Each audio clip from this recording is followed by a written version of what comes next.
நீங்கள் இந்த வீடியோவில் பார்க்குற இடம் நடிகர் ஜெயம் ரவி நடித்த முதல் படமான ஜெயம் படத்தோட ஷூட்டிங் ஸ்பாட்டு. நம்ம ஷூட்டிங் ஸ்பாட்டை பற்றி பார்க்கறதுக்கு முன்னால் ஷூட்டிங் ஸ்பாட்டுக்கு பக்கத்தில் இருக்கிற இந்த பாறையை பற்றி தெரிஞ்சுக்குவோம். இந்த பாறையோட பேர் வெண்ணெய் உருண்டை பாறை. இந்த வெண்ணெய் உருண்டை பாறையோட ஸ்பெஷல் என்னென்னா,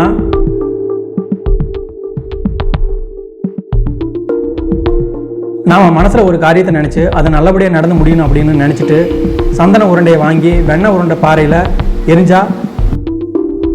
எரிஞ்சிட்டு கையெடுத்து கும்பிட்டுட்டு இந்த பாதை வழியாக சுற்றி வந்தால் நம்ம மனசில் நினச்ச காரியம் நல்லபடியாக நடந்து முடியுமாம்.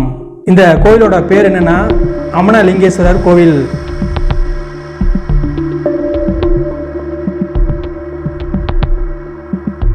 வருடம் முழுவதும் நாடெங்கும் இருந்து வந்து போகிற முக்கியமான கோவில். 3 பக்கமும் மலைகளால் சூழ்ந்திருக்கிற கோவில் பார்க்கவே ரம்மியமாக இருக்கும். இப்போ ஜெயம் படம் ஷூட்டிங் ஸ்பாட்டை பற்றி பார்ப்போம். ஜெயம் படத்தில் ஜெயம் ரவி சாயங்காலம் 5 மணிக்கு முருகன் கோவிலுக்கு வரணும் அப்படின்னு நடிகை சதா ட்ரெயினில் எழுதியிருப்பாங்க.